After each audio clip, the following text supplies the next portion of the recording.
बीते कल रात अब्दुल रज्जाक मेवाती का गाड़ी से बकरी लाने के बाद गुरुग्राम सेक्टर 33 में बड़ी बेरहमी से हुआ कत्ल के बाद गुरुग्राम समेत पूरे मेवात में सनसनी।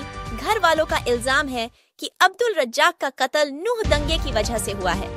नूह दंगे की आग अभी ठंडी भी नहीं हुई थी कि बीते कल रात अब्दुल रज्जाक मेवाती वासी टपकन नूह मेवात का कत्ल कर दिया गया है। अब्दुल रज्जाक अपनी गाड़ी 4 व्हीलर से रहना गांव के नवाब के ऑनर्डर पर कशूर दुकानदार के पास 18 बकरियां लेकर पहुंचा था।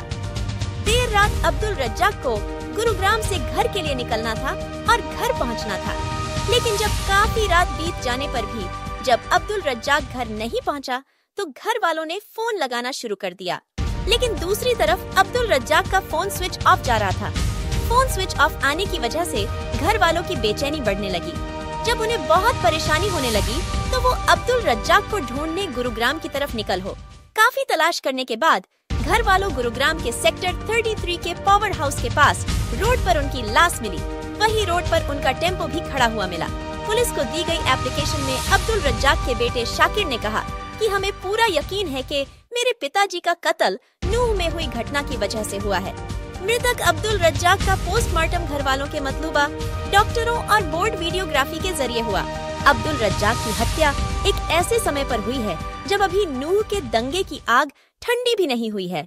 वहीं दूसरी तरफ 3 सितंबर से लेकर 7 सितंबर तक भारत G20 की मेजबानी कर रहा है। मेवातियों पर कातिलाना हमला खास तौर पर गुरुग्राम में ये कोई नई बात नहीं है। यह बात साफ तौर पर दिखाई दे रही है कि 2014 के बाद बीजेपी के सेंटर में सरकार बनाने के बाद और हरियाणा में बीजेपी की हुकूमत आने के बाद मेवातियों पर ये कातिलाना हमले रुकने के नाम ही नहीं ले रहे हैं।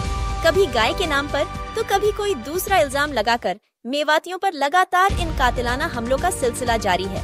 इस दौरान 2014 के बाद सैकड़ों मेवातियों को मौत के घाट उतार दिया गया है, जिनकी रिपोर्ट तक दर्ज नहीं की गई है, या फिर यूँ कहें कि घर वाले रिपोर्ट दर्ज कराने तक की हिम्मत नहीं कर पाते हैं।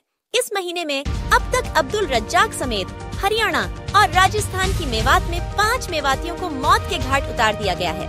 इससे पहले हाल ही के दिनों में वसीम खान मेवाती की हत्या उस वक्त कर दी गई जब वह लकड़ियां काटकर उन्हें अपनी पिकअप में भरने अलवर के भानसूर गया था। वहीं सैकुल गोविंदगढ़ को बल्लभगढ़ फरीदाबाद की CIA ने क्राइम के इल्जाम में गिरफ्तार कर हिरासत में लेकर उनकी हवालात में ही हत्या कर दी थी। वहीं नगर के ट्रक ड्राइवर सद्दाम को उस वक्त मार दिया गया जब वह अपने ट्रक को खड़ा करके अपने घर लौट रहा था। नई गांव के ओन2 ड्राइवर को सोहना के पास नूह दंगे के समय मार दिया गया। उनकी लाश जंगलों में कई दिन बाद मिली थी। अब्दुल रज्जाक के कत्ल से गुरुग्राम और मेवात में सनसनी फैल गई है। जैसे ही उनकी खबर फैली तो मेवात के जिम्मेदार लोग तुरंत गुरुग्राम के सरकारी अस्पताल पहुँचे, जिनमें कांग्रेस के लीडर मेहताब अहमद और जमीयत उलामा हिंद के बहुत मुस्तैद कारकुन साबिर कासमी और एडवोकेट तलहा समेत दर्जनों मेवाती जिम्मेदार पहुंच गए। आपको बता दें, मृतक अब्दुल रज्जाक का ताल्लुक बीजेपी के नेता और हाल में वक्फ बोर्ड के एडमिनिस्ट्रेटर चौधरी जाकिर हुसैन के गांव रहना टपकन से है।